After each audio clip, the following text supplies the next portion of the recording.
Hello बच्चों, कैसे हैं आप सभी। उम्मीद करते हैं आप सभी अच्छे होंगे और अपनी तैयारी बेहतरीन ढंग से कर रहे होंगे। ठीक है, आज हम लोग यहाँ पे पढ़ेंगे भौतिक विज्ञान का एक बहुत ही महत्वपूर्ण सा पार्ट जो कि परीक्षा के दृष्टिकोण से बहुत ही महत्वपूर्ण होता है। तो टाइम वेस्ट ना करते हुए आइए हम लोग सीधा हेडिंग की तरफ आगे बढ़ते हैं। और हमारी जो हेडिंग है वो है वृत्ताकार धारावाही लूप। वृत्ताकार धारावाही लूप या इसी वृत्ताकार धारावाही लूप को कुंडली भी कहते हैं। कुंडली लिख सकते हैं हम लोग। वृत्ताकार धारावाही लूप या कुंडली के केंद्र पर चुंबकीय क्षेत्र। ठीक है, ये परीक्षा के दृष्टिकोण से बहुत ही महत्वपूर्ण हेडिंग है, बहुत ही महत्वपूर्ण हेडिंग होती है ये। और उसके बाद हम लोग पढ़ेंगे एम्पियर का परिपथी नियम और उसका प्रूफ देखेंगे किस तरीके से किया जाता है। तो पहले इसको देख लेते हैं। वृत्ताकार धारावाही लूप या कुंडली के केंद्र पर चुंबकीय क्षेत्र की जो वैल्यू है हम लोग उसको किस तरीके से फाइंड करते हैं और उसको किस तरीके से प्रूफ किया जाता है। आइए समझते हैं पहले वृत्ताकार धारावाही लूप क्या होती है। वृत्ताकार धारावाही लूप का मतलब है तार लेना है, तार, उसी तार को पकड़ के मोड़ देना है। ठीक है, तार को पकड़ के इस तरीके से मोड़ देना। यहाँ पे बना रहे हैं, थोड़ा सा ध्यान दीजिएगा। कोई तार था, ठीक है, इस तार को हमने इस तरीके से गोल गोल ऐसे मोड़ दिया है ना, ये मोड़ दिया। अब ये तार थोड़ा सा इसकी मोटाई उटाई दिखा देते हैं। इस तरीके से ये कोई तार हो गया और इस तार को मोड़ करके एक वृत्ताकार धारावाही लूप बना दी गई है ना। ये हो गया, वृत्ताकार धारावाही लूप बना दिया गया। अब इसके बाद हमें क्या करना है जरा समझिए। इस पूरे लूप के कारण इसके केंद्र पर, यहाँ कहीं पे इसका केंद्र होगा, सेंटर पॉइंट होगा, मान लेते हैं O है। इस पर चुंबकीय क्षेत्र का मान हमें ज्ञात करना है। और चुंबकीय क्षेत्र उत्पन्न किस तरीके से होगा या कैसे उत्पन्न होगा इसको जरा समझ लीजिए। ये जो धारावाही लूप है इसमें I धारा प्रवाहित करेंगे, वैद्युत धारा प्रवाहित की जा रही है I। और इस वैद्युत धारा के कारण हम लोग जानते हैं, हमने पीछे आपको बताया था ओस्टेड का प्रयोग। ओस्टेड जी ने बताया था कि जब किसी भी चालक तार में हम लोग वैद्युत धारा का प्रवाह कर देते हैं तो उसके निकट स्थित बिंदुओं पर चुंबकीय क्षेत्र उत्पन्न हो जाता है। ठीक है, चुंबकीय क्षेत्र उत्पन्न हो जाता है। इसलिए यहाँ पे भी अगर धारा प्रवाहित हो रही है तो इसके निकट एक पॉइंट स्थित है, उस पर चुंबकीय क्षेत्र उत्पन्न हो जाएगा। तो जाहिर सी बात है, अगर चुंबकीय क्षेत्र उत्पन्न हो रहा है तो क्या कंडीशन बनेगी जरा समझिए। चुंबकीय क्षेत्र उत्पन्न हो रहा है तो हमें इस चुंबकीय क्षेत्र की वैल्यू यहाँ पे ज्ञात करनी है, इसके केंद्र पर कितना चुंबकीय क्षेत्र उत्पन्न होता है।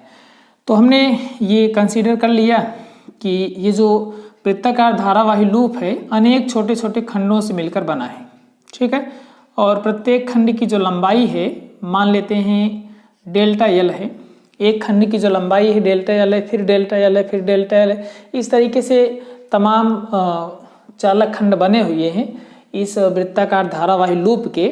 उन सभी खंडों के कारण हमें जितना भी चुंबकीय क्षेत्र उत्पन्न हो रहा होगा बिंदु O पर, यानी कि केंद्र पर, उन्हीं सबको ऐड कर देना है, प्लस कर देना है। तो जो टोटल वैल्यू हमें फाइंड हो जाएगी, ठीक है, तो जो पूरा संपूर्ण मान हमें जो प्राप्त हो जाएगा वही केंद्र O पर उत्पन्न चुंबकीय क्षेत्र का मान होगा, है ना।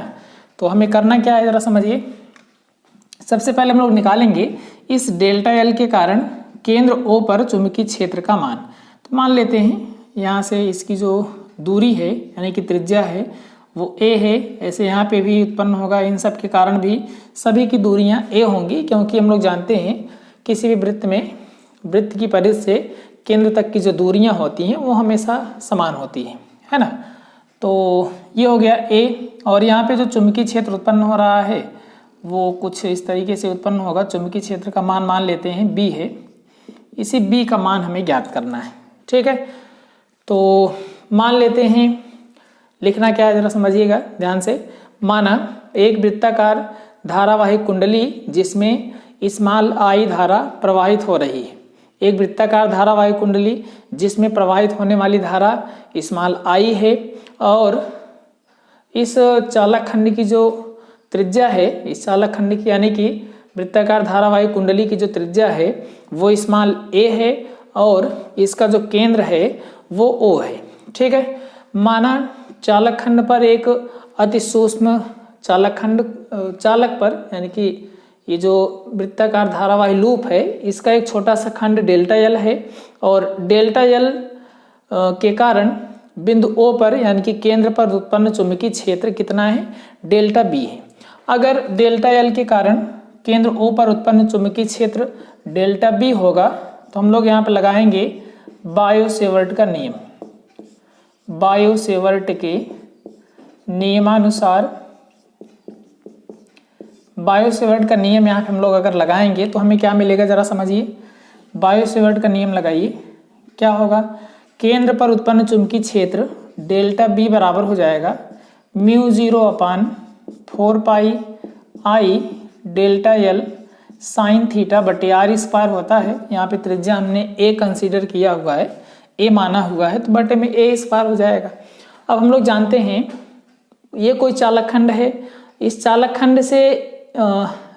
खंड को केंद्र O से मिलाने वाली रेखा, मतलब चालक खंड और चालक खंड को केंद्र O से मिलाने वाली रेखा, दोनों के बीच का जो कोण है वो कितना अंश होगा, देखो बच्चों 90 अंश है ना। कोई छोटा सा भाग लेंगे, इस छोटे से भाग से अगर हम लोग इसको केंद्र से मिला देंगे तो दोनों के बीच बनने वाला जो कोण होगा वो 90 अंश होगा। कहने का मतलब यहाँ पे थीटा का जो मान है वो 90 अंश है, इसलिए डेल्टा बी बराबर कितना होगा, μ0/4 pi I del L sine 90 अंश बटे में A square. This implies that delta B बराबर हो जाएगा μ0/4 पाई आई डेल्टा एल बटे में ए स्क्वायर। अब यहाँ पे ध्यान दीजिए, ये जो मान हमें प्राप्त हुआ है वो एक छोटे से चालक खंड डेल्टा एल के कारण केंद्र O पर उत्पन्न चुंबकीय क्षेत्र प्राप्त हुआ है ना। इसी प्रकार अन्य सूक्ष्म खंडों के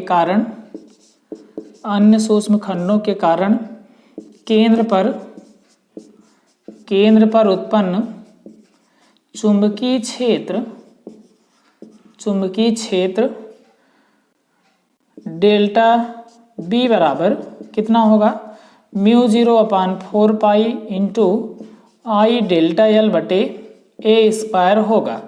कहने का मतलब ये सब जितने भी खंड बने हुए हैं इन सभी खंडों के कारण केंद्र O पर उत्पन्न जो चुंबकीय क्षेत्र है वो आपका μ0/4 पाई आई डेल एल बटे ए स्क्वायर ही होगा। इसलिए वृत्ताकार धारावाही लूप के केंद्र पर उत्पन्न चुंबकीय क्षेत्र जो B का मान होगा, कुल चुंबकीय क्षेत्र B बराबर जो होगा, जितने भी चुंबकीय क्षेत्र बन रहे होंगे या जितने भी खंड बने होंगे उन सभी खंडों के द्वारा जो चुंबकीय क्षेत्र उत्पन्न हुआ है उन सबको जोड़ लेना है। कहने का मतलब ये है कि B बराबर हमें कितना मिल जाएगा, ऊपर लिखते हैं यहाँ पे B बराबर हो जाएगा समेसन यानी कि सिग्मा ऑफ डेल्टा B। मतलब जितने जितने खंड बने हुए हैं उन सभी खंडों के द्वारा जितना भी चुंबकीय क्षेत्र उत्पन्न हुआ था उन सभी मानों को प्लस कर लेना है। प्लस करने के बाद जो वैल्यू हमें प्राप्त हो जाएगी, जो मान हमें प्राप्त होगा वही कुल चुंबकीय क्षेत्र होगा। चलिए रख देते हैं यहाँ पे B बराबर समेसन ऑफ डेल्टा B का मान लिख देना है। डेल्टा B का मान है μ0/4 पाई इंटू आई डेल एल बटे में ए स्क्वायर, ठीक है ना।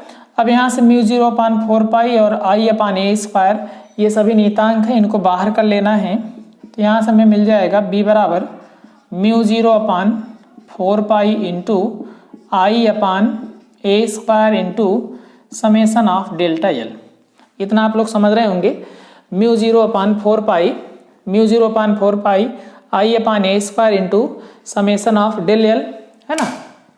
उसके बाद यहाँ से हमें क्या मिल जाएगा, देखिए डेल एल का जो मान है डेल एल का मान हम लोग पूरे खंड को जोड़ लेना है। Del L del L del L del L, जितना भी डेल एल बन रहा होगा उन सबको जोड़ देंगे तो ये पूरी परिधि प्राप्त हो जाएगी। और पूरी परिधि का मतलब ये परिधि की लंबाई हो जाएगी, संपूर्ण परिधि की लंबाई, और उसका मान हम लोग यहाँ से रख देंगे। कुल परिधि की लंबाई हमारे पास होती है 2 पाई r, तो यहाँ से b बराबर हो जाएगा μ0/4 pi into I/a² into del L का मान हो जाएगा 2 पाई r, r की जगह पर a होगा, है ना, तो हो जाएगा 2 पाई a, एक a से एक a कैंसिल हो जाएगा, पाई से पाई कैंसिल कर देना है, a² से एक a कैंसिल हो जाएगा, 2 दूनी 4 हो जाएगा। कहने का मतलब यहाँ से हमें मिल गया b बराबर μ0 I/a में 2 दूनी 4, यानी कि a कैंसिल हो चुका है, μ0 I/ में 2a। तो ये हो गया वृत्ताकार धारावाही कुंडली के केंद्र पर उत्पन्न चुंबकीय क्षेत्र का मान, जबकि फेरों की संख्या 1 हो। अगर फेरों की संख्या बढ़ जाएगी, कहने का मतलब यहाँ आप लिख सकते हैं यदि कुंडली में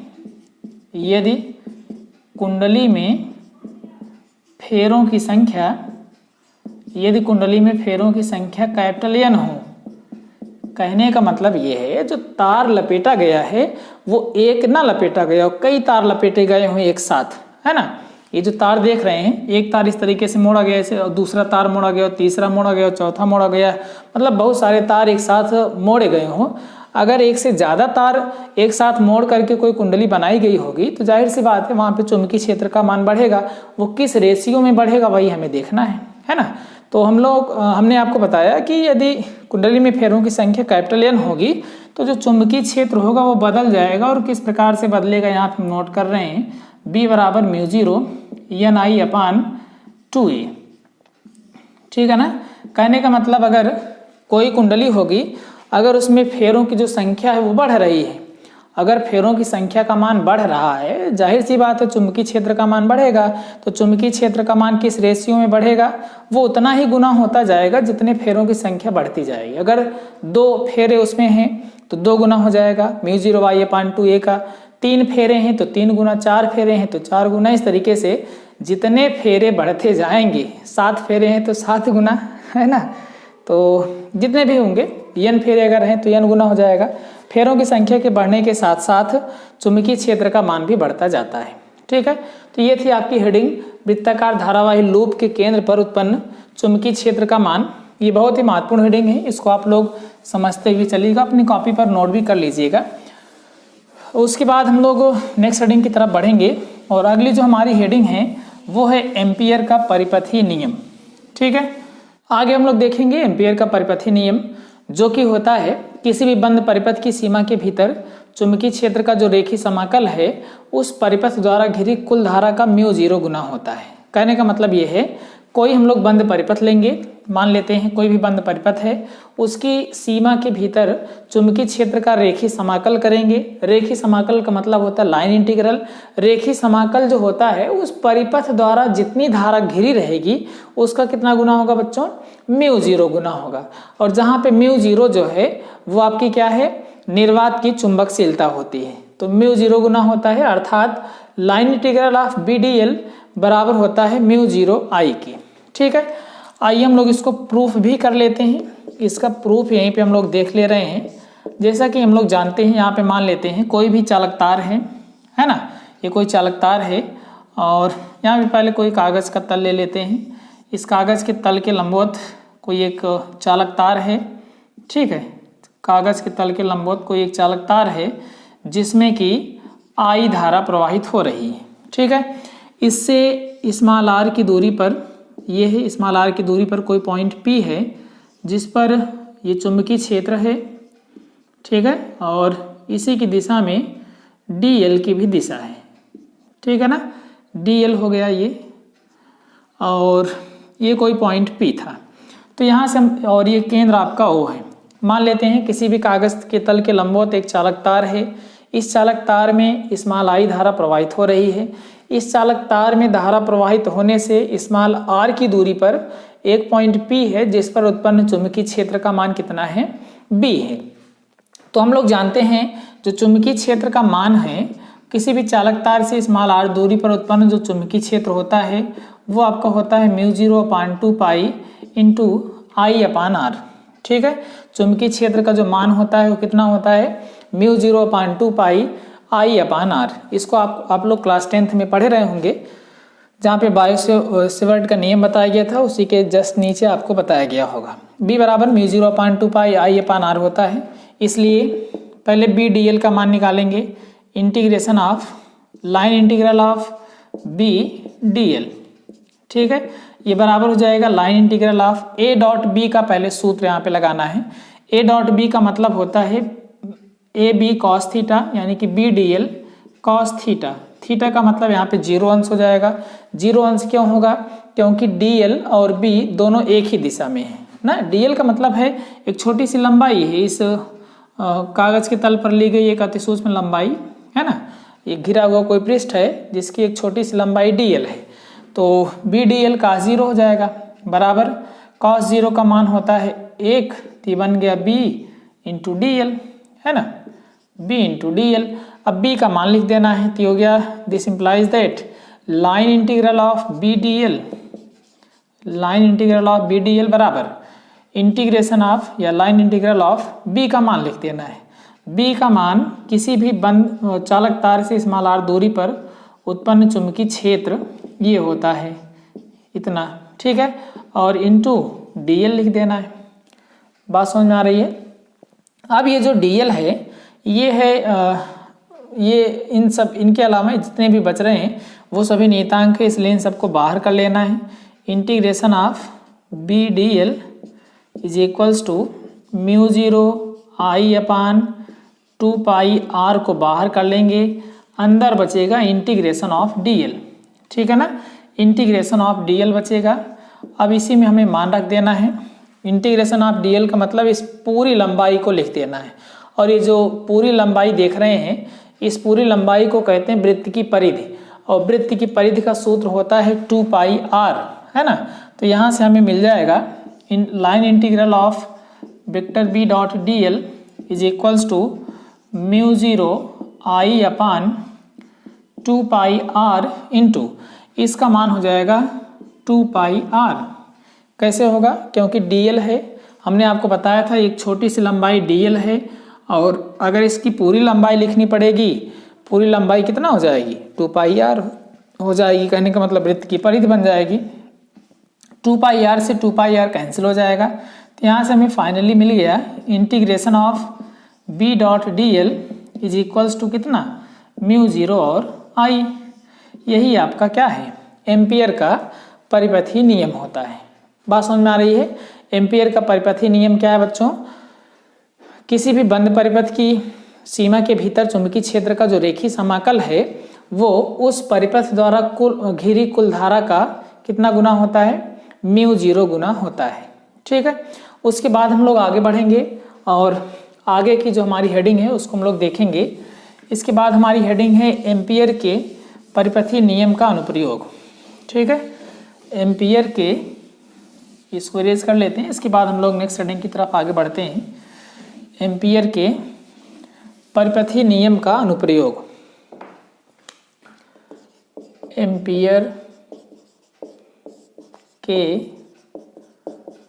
परिपथीय नियम का अनुप्रयोग। एम्पियर के परिपथीय नियम का अनुप्रयोग। ठीक है, इसका पहला अनुप्रयोग होता है अनंत लंबाई के चालक तार, अनंत लंबाई के चालक तार के निकट, अनंत लंबाई के चालक तार के निकट चुंबकीय क्षेत्र। ठीक है, मान लेते हैं ये कोई अनंत लंबाई का चालक तार है। ठीक है, और इसके निकट स्मॉल r की दूरी पर कोई पॉइंट है, यहाँ कहीं पे P ले सकते हैं। ठीक है ना, और यहाँ पर इसका जो मान है चुंबकीय क्षेत्र का मान लेते हैं B है, तो इसी बी का मान हमें निकालना है और ये आपका केंद्र है ओ, ठीक है। और इस चालक तार में जो कि अनंत लंबाई का है उसमें प्रवाहित होने वाली जो धारा है वो उसका मान कितना है, आई है, ठीक है। तो हम लोग जानते हैं एम्पियर के नियमानुसार, एम्पियर के परिपथीय नियम से, एम्पियर का परिपथीय नियम क्या कहता है बच्चों, एम्पियर का परिपथीय नियम कहता है integration of vector B dot D L is equals to कितना, म्यू जीरो आई, ठीक है ना। This is implies that A dot B का यहाँ पे सूत्र लगाना है। थोड़ा सा हम आपको डी एल फिर से कंफर्म कर दें। ये जो डी एल होता है इसी वृत्ताकार धारावाही पथ पर, वृत्ताकार जो पथ यहाँ पे देख रहे हैं उसी पर लिया गया एक छोटा सा भाग होता है। तो यहाँ कहीं पे डी एल होगा तो ये हो जाएगा डी एल, इसकी भी दिशा उसी बी की दिशा में ही होगी। तो यहाँ से हम लोग इसको क्लियर कर सकते हैं। Integration of A dot B का सूत्र लगाना है, B D L cos zero अंश हो जाएगा बराबर कितना हो जाएगा, म्यू जीरो इंटू आई, ठीक है। दिस इम्प्लाइज दैट बी का मान निकालना है, हमें बाहर कर ले रहे हैं और इंटीग्रेशन ऑफ डी एल और कॉस जीरो का मान 1 होता है तो ये हो जाएगा म्यू जीरो इंटू आई, ठीक है। डी एल का मतलब चालक तार की कुल लंबाई निकाल, वृत्ताकार धारावाही, ये जो यहाँ पे वृत्ताकार जो पथ देख रहे हैं इस धारावाही तार के निकट एक जो वृत्ताकार पथ दिखाई पड़ रहा है उसी की हमें पूरी लंबाई यानी कि परिधि का मान लिखना है और परिधि का जो मान होता है वो 2 पाई आर होता है। तो यहाँ से हो जाएगा म्यू जीरो इंटू आई। थोड़ा समझ लेंगे, एक छोटा सा भाग था डी एल, इसका पूरा भाग अगर हम लोग लिखेंगे तो पूरी लंबाई निकालनी पड़ेगी और जो पूरी लंबाई होती है उसका मान क्या हो जाता है, 2 पाई आर होता है। तो यहाँ पे 2 पाई आर लिख देना है। दिस इम्प्लाइज दैट, इसको उधर भेज देना है, बी बराबर हो जाएगा mu zero I upon 2 pi R, या इसी को थोड़ा सा और बना सकते हैं, बी बराबर हो जाएगा म्यू जीरो अपान में 2 pi into I upon are. ये था आपका अनंत लंबाई के धारावाही चालक तार के निकट चुंबकीय क्षेत्र, ठीक है। अनंत लंबाई के धारावाही चालक तार रहेगा, ध्यान दीजिएगा, शायद यहाँ पे धारावाही नहीं लिखा है। फिलहाल यहाँ पे जो भी चालक तार होगा जब तक धारा प्रवाहित नहीं होगी तब तक चुंबकीय क्षेत्र उत्पन्न नहीं होना है, इसलिए इसका विशेष रूप से आप लोग ध्यान दीजिएगा। यहाँ पे बना लीजिए, अनंत लंबाई के धारावाही होना चाहिए चालक तार के निकट तभी चुंबकीय क्षेत्र उत्पन्न होगा जबकि उस चालक तार में वैद्युत धारा का प्रवाह हो रहा हो।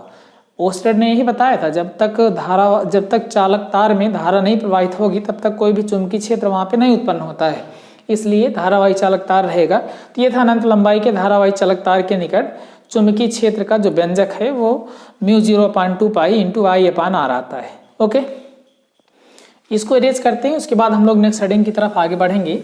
और अगली जो हमारी हेडिंग है वो है लॉरेंज बल। और लॉरेंज बल परीक्षा के दृष्टिकोण से भी बहुत महत्वपूर्ण होता है, इंपॉर्टेंट होता है, इसलिए इसको आप लोग थोड़ा ध्यान से समझिएगा। लॉरेंज बल, मान लेते हैं कोई भी आवेश प्लस क्यू है, हेडिंग है आपकी लॉरेंज बल। लॉरेंज बल, कोई आवेश प्लस क्यू है और ये किसी चुंबकीय क्षेत्र में, चुंबकीय क्षेत्र कैपिटल बी में भी वेग से गति कर रहा है, ठीक है।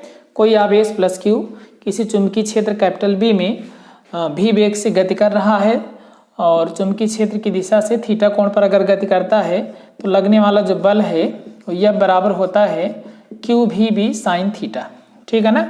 अगर यही थीटा का जो मान है, यदि थीटा बराबर 90 अंश हो जाए तो एफ का जो मान है वो कितना हो जाएगा बच्चों, क्यू भी बी साइन 90 अंश, ठीक है। और एफ बराबर हो जाएगा क्यू भी बी इंटू साइन 90 अंश का मान होता है 1, तो यहाँ से एफ बराबर कितना बन जाएगा, क्यू भी बी।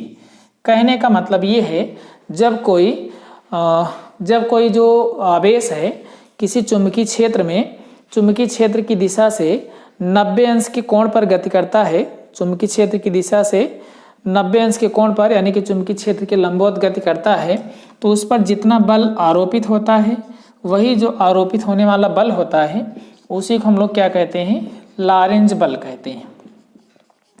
ठीक है। जब कोई आवेशित कण किसी चुंबकीय क्षेत्र में क्षेत्र के लंबवत गति करता है तो उस पर जितना बल आरोपित होता है उसी आरोपित होने वाले बल को हम लोग क्या कहते हैं, लॉरेंज बल कहते हैं। कहने का मतलब ये हो गया कि लॉरेंज बल जो होता है वो लगने वाले बल का अधिकतम मान होता है जो कि QVB के बराबर होता है। ओके, इसके बाद हम लोग अगली हेडिंग की तरफ आगे बढ़ेंगे। नेक्स्ट हेडिंग हमारी है एक समान चुंबकीय क्षेत्र में आवेशित कण की गति। ठीक है, एक समान चुंबकीय क्षेत्र में आवेशित कण की गति। ठीक है, आवेशित कण की गति। आइए देखते हैं ये क्या होता है।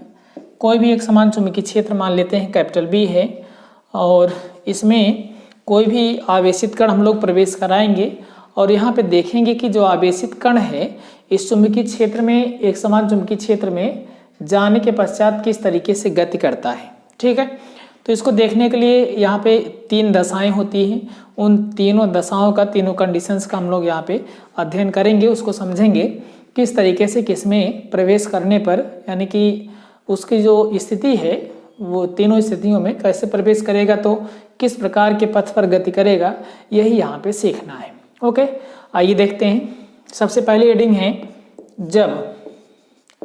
जब आवेशित कण चुंबकीय क्षेत्र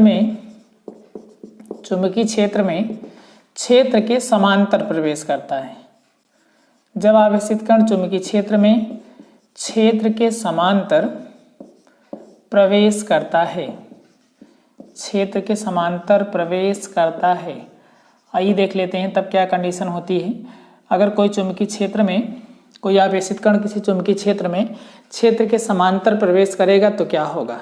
ठीक है, तो हम लोग जानते हैं, वी नो दैट, किसी भी आवेशित कण पर जो लगने वाला बल है उसका मान कितना होता है, F बराबर किसी भी गतिमान आवेशित कण पर लगने वाला बल F बराबर QVB साइन थीटा होता है। ठीक है, तो अगर आवेशित कण चुंबकीय क्षेत्र में क्षेत्र के समांतर प्रवेश करेगा तो थीटा का मान कितना होगा, 0 अंश होगा। अगर थीटा का मान 0 अंश होगा, समांतर का मतलब होता है 0 अंश। ठीक है, तो 0 अंश होगा तो यह बराबर कितना हो जाएगा, QVB साइन 0 अंश। साइन 0 का मान होता है 0 तो हो जाएगा QVB इंटू 0। कहने का मतलब यह बराबर कितना हो जाएगा, 0 हो जाएगा। या यहाँ से स्पष्ट है कि अगर कोई आवेशित कण किसी चुंबकीय क्षेत्र में क्षेत्र के समांतर प्रवेश करता है तो उस पर कोई भी बल नहीं लगता है। अगर कोई बल नहीं लगेगा तो इस स्थिति में उसका जो कण है आवेशित कण है वो किस प्रकार से गति करेगा। कोई भी कण नहीं, कोई कण है अगर, ठीक है, अगर उस पर कोई बल नहीं लग रहा है तो जैसे आ रहा था वैसे ही चला जाएगा। कहने का मतलब कि इस स्थिति में जो आवेशित कण है वो एक सरल रेखा में गति करता है। बात समझ में आ रही है। कोई भी आवेशित कण किसी चुंबकीय क्षेत्र के समांतर प्रवेश करने पर उस पर कोई बल नहीं लग रहा है। इससे स्पष्ट होता है कि जो आवेशित कण है उस पर कोई बल नहीं लगेगा। कहने का मतलब कण जिस तरीके से आ रहा था वैसे ही चला जाएगा, आवेशित कण जैसे आ रहा था वैसे ही चला जाएगा, यानी कि एक सरल रेखा में गति करेगा। ओके, इसके बाद हम लोग नेक्स्ट हेडिंग की तरफ आगे बढ़ेंगे। दूसरी हेडिंग है जब आवेशित कण चुंबकीय क्षेत्र में क्षेत्र के लंबवत प्रवेश करता है। दूसरी हेडिंग है जब आवेशित कण चुंबकीय क्षेत्र में क्षेत्र के लंबवत प्रवेश करता है। ठीक है, अब देखिए इस स्थिति में क्या होगा, पहले थोड़ा सा इसको समझिएगा। ये जो स्थिति है बहुत ही विशेष स्थिति है, महत्वपूर्ण स्थिति है। ये निगमन करने के लिए आपसे पूछा जाता है। ठीक है, तो सबसे पहले आप लोग ये समझ लें कि जो लंबवत चुंबकीय क्षेत्र है उसको इस तरीके से क्रॉस करके रिप्रेजेंट किया जाता है। ठीक है, ये इस तरीके से क्रॉस करके रिप्रेजेंट करते हैं। चुंबकीय क्षेत्र है, चुंबकीय क्षेत्र, ये लंबवत चुंबकीय क्षेत्र है। ठीक है, जब भी किसी लंबवत चुंबकीय क्षेत्र में कोई आवेशित कण प्रवेश कराया जाता है तो उस पर चुंबकीय क्षेत्र में अंदर की ओर, यानी कि जो चुंबकीय क्षेत्र है अंदर की ओर एक बल कार्य करता है। ठीक है, इस प्रकार के बल को हम लोग अभिकेंद्र बल कहते हैं, जिसके कारण ये जो आवेशित कण है एक वृत्ताकार मार्ग पर गति करने लगता है। ठीक है, एक वृत्ताकार मार्ग पर गति करने लगता है। ये F बल है, अभी इसको हम दिखा रहे हैं, इस तरीके से गति करता है। तो सबसे पहले हम लोग जानते हैं, जब कोई आवेशित कण किसी चुंबकीय क्षेत्र में थीटा कोण पर प्रवेश करता है तो उसका मान क्या होता है, उस पर लगने वाले बल का मान F = QVB sin थीटा होता है।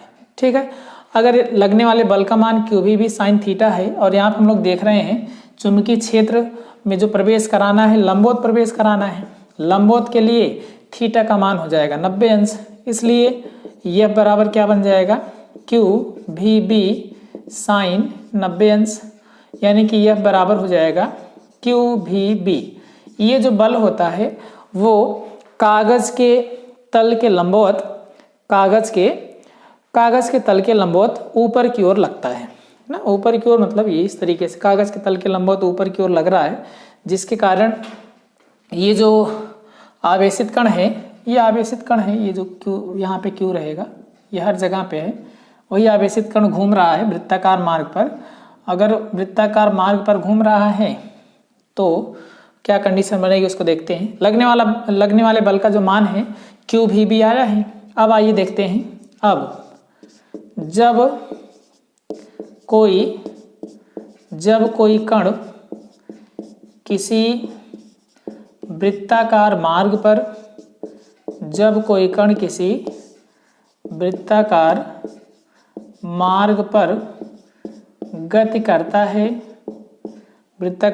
पर गति करता है तो उस पर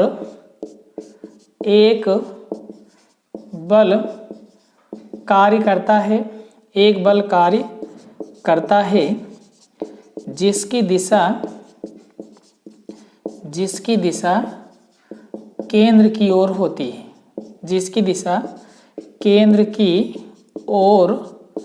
केंद्र की ओर होती है। ठीक है, और इसे हम लोग क्या कहते हैं, इसे अभिकेंद्र बल कहते हैं। ध्यान से थोड़ा समझिएगा, इसको हमने लिख दिया है। जब कोई कण क्या होता है, किसी वृत्ताकार मार्ग पर गति करता है तो उस पर एक बल कार्य करता है जिसकी दिशा केंद्र की ओर होती है, और इस प्रकार के बल को अभिकेंद्र बल कहते हैं। और अभिकेंद्र बल बराबर होता है यह बराबर होता है mv²/r। ठीक है, अभिकेंद्र बल यह बराबर होता है mv²/r। ये हो गया समीकरण नंबर 2। थोड़ा सा आप लोग समझिएगा, कोई जल्दबाजी नहीं है, ध्यान से समझते हुए चलिए।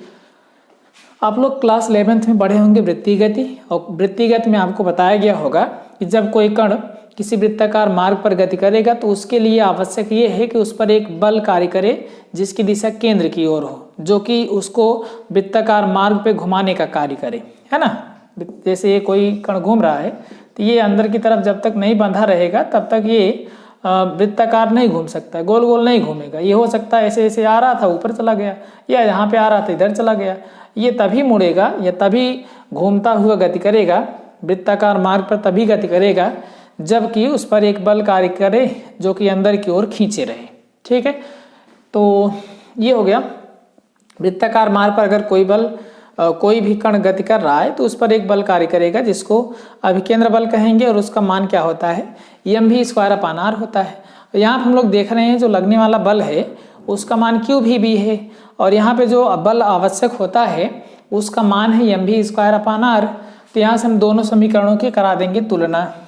तो यहाँ आप लिख देंगे समीकरण 1 व 2 से, समीकरण 1 व 2 से क्या हो जाएगा, F के दोनों मान को बराबर कर दीजिए।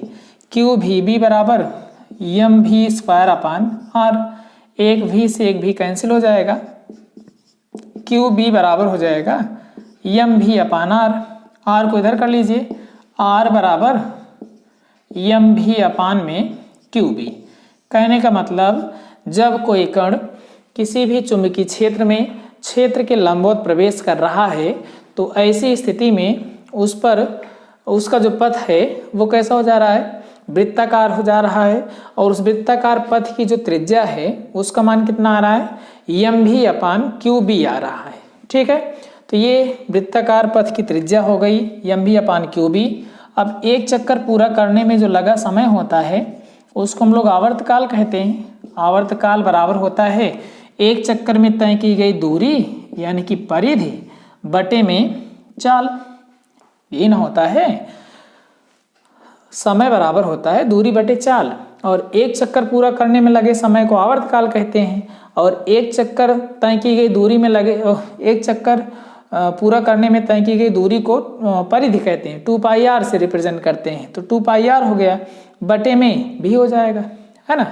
तो यहाँ से हो जाएगा t बराबर 2π इंटू r का मान लिख देना है।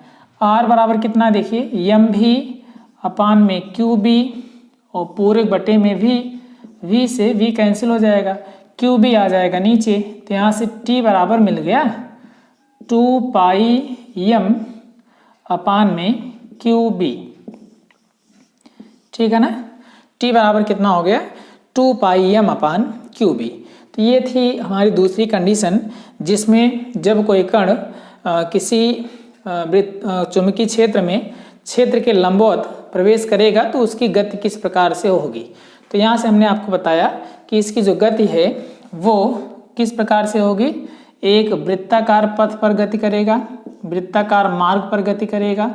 ठीक है, एक वृत्ताकार मार्ग पर गति करेगा और उसके वृत्ताकार मार्ग की जो त्रिज्या होगी वो mv/qb होगी और वृत्ताकार मार्ग पर एक चक्कर तय करने में जो लगा समय होगा उसका मान 2πm/qb होगा। ओके, तीसरी हेडिंग की तरफ हम लोग आगे बढ़ेंगे और तीसरी हेडिंग है, इसको इरेज करते हैं। जब कोई आवेशित कण चुंबकीय क्षेत्र में तिरछा प्रवेश करता है ना। तिरछा प्रवेश करने पर क्या कंडीशन इसकी बन करके आएगी सामने, वही हमें देखना है। ठीक है, थर्ड नंबर है, जब आवेशित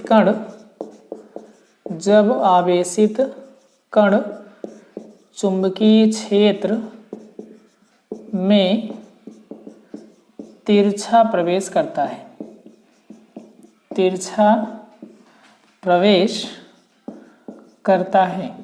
ठीक है, जब आवेशित कण चुंबकीय क्षेत्र में तिरछा प्रवेश करता है तो इस स्थिति में क्या होगा वो हमें सीखना है। ठीक है, तो इसमें कंडीशन ये है, कोई भी आवेशित कण अगर किसी चुंबकीय क्षेत्र में तिरछा प्रवेश करेगा तो उसकी जो गति करने की जो दिशा होगी या उसके जो गति करने का जो मार्ग होगा वो कुंडलिनी के आकार का होगा।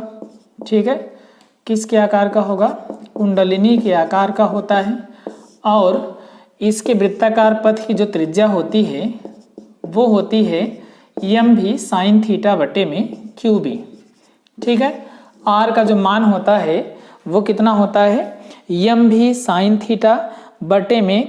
होता है और उसके बाद इसका जो पथ होता है वो कुंडलिनी के आकार का होता है। ठीक है ना, तो ये थी आपकी थर्ड हेडिंग। जब कोई इसका कोई निगमन नहीं है, जब कोई आवेशित कण किसी चुंबकीय क्षेत्र में तिरछा प्रवेश करेगा तो उसका जो आकार होगा वो कुंडलिनी के आकार का होगा और उसके वृत्ताकार पथ की जो त्रिज्या होगी वो क्या होती है, mv/qb होता है। ठीक है ना, और आवर्तकाल का मान वही होता है। अगर आवर्तकाल आप लोग लिखना चाहें तो लिख सकते हैं, t बराबर होता है 2πm/qb, है ना। अभी इसके पहले भी यही आया था, 2πm/qb होता है। तो आवर्तकाल आपका यानी कि एक चक्कर पूरा करने में लगा समय वही होता है जो वृत्ताकार मार्ग के लिए होता है और जो त्रिज्या होती है थोड़ी सी चेंज होती है, mv/qb होती है और जो इसका पथ होता है वो कुंडलिनी के आकार का होता है। तो ये थी आज की हेडिंग जिन्हें हमें बताना था। बाकी की जो बची हुई हेडिंग्स हैं इस पाठ की वो हम लोग नेक्स्ट वीडियो लेक्चर में कवर करेंगे। इतना आप लोग पढ़ें और अपने सहपाठियों मित्रों के साथ शेयर भी करें और अधिक से अधिक व्यूज़ आने पर बहुत जल्द ही नेक्स्ट वीडियो अपलोड की जाएगी। वीडियो को पूरा देखने के लिए बहुत बहुत धन्यवाद।